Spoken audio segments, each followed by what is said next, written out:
Good evening, visitors. Welcome to the Australian War Memorial's last post ceremony.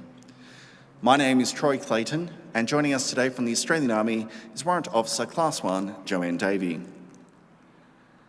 We warmly welcome the family of Private Thomas Sydney Welsh, whose story will be told shortly. We welcome the veterans who have served, those that are still serving, and the families that love and support them. We also acknowledge the members of the RSL Services Clubs Association, RSL Victoria, and RSL Queensland, who are watching this ceremony broadcast across Australia.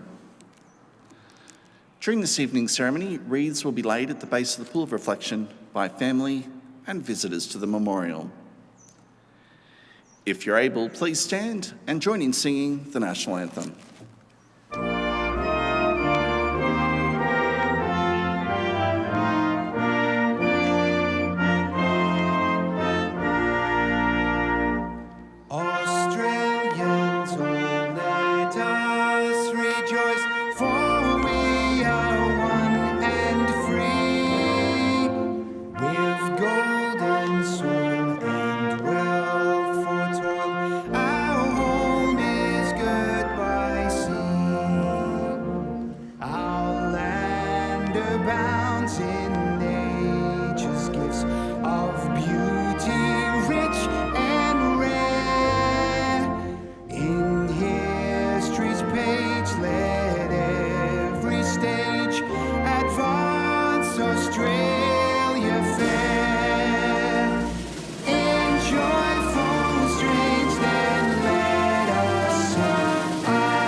Thank you. If you're able, please be seated. The Australian War Memorial was the vision of Charles Bean, Australia's First World War official historian. Bean landed with the Australian troops on Gallipoli and stayed with them at the front through to the end of the war. The idea of this national memorial and museum came to him at Pozières, France, in the depths of the bloody fighting of 1916. Bean's idea was that this would be a place where families and friends could mourn their loved ones buried in faraway places. It would also be a place that could help all Australians understand what these men and women had endured and what they had done for us. Bean's vision, to which we remain true, is best expressed as inscribed in the memorial's galleries. Here is their spirit, in the heart of the land they loved, and here we guard the record which they themselves made. Tonight, we'll read the story behind just one of those on the Roll of Honour, which lists the names of more than 102,000 men and women who have given their lives for us in war and on operations for more than a century. But first, we present a lament, Flowers of the Forest. Wreaths or floral tributes will now be laid at the base of the Pool of Reflection.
Today we remember and pay tribute to Private Thomas Sidney Welsh. Thomas Welsh was born in 1892 to Charles and Elizabeth Welsh of Langikalkal in Victoria. His mother died the same year that he was born, and little is known about who raised him. His father was for many years a boundary rider at Langikalkal.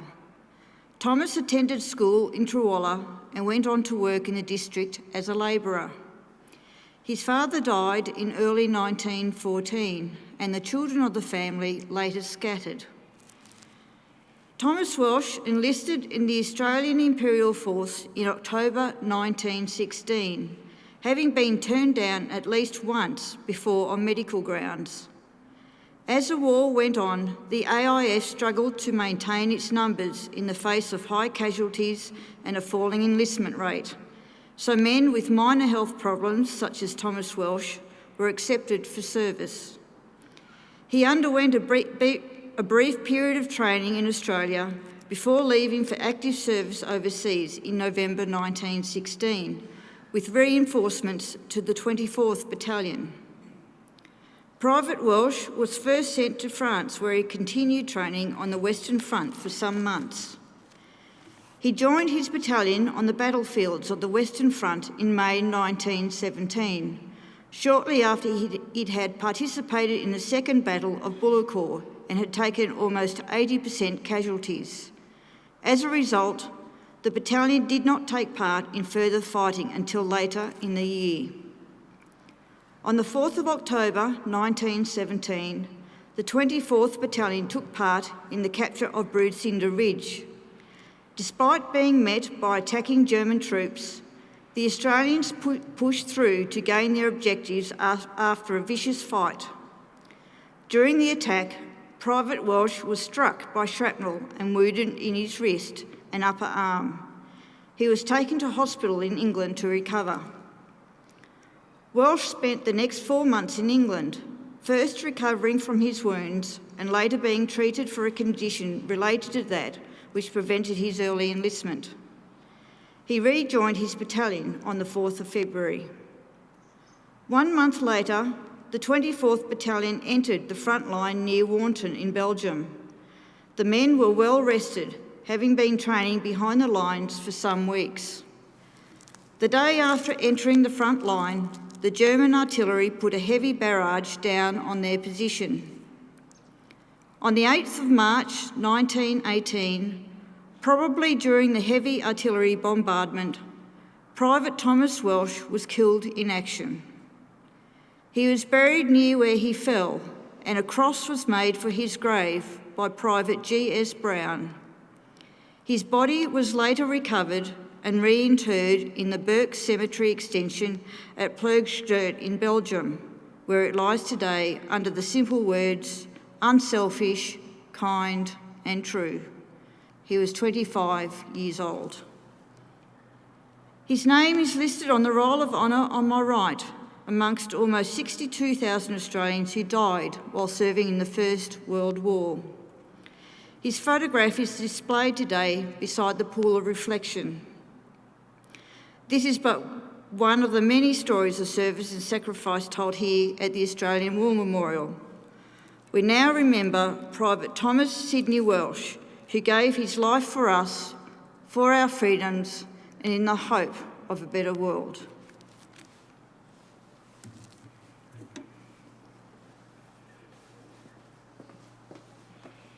Please stand for the reading of the Ode and the sounding of the last post.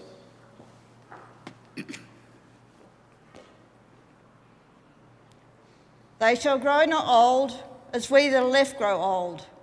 Age shall not weary them, nor the years condemn. At the going down of the sun and in the morning, we will remember them. We'll remember them.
Lest we forget.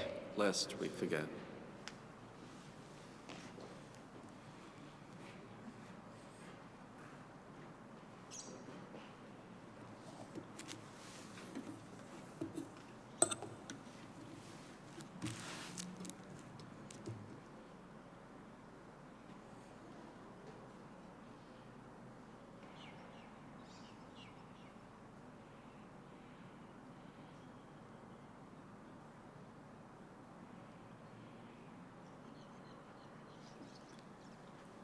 We leave you this evening with the words of the memorial's founder, Charles Bean.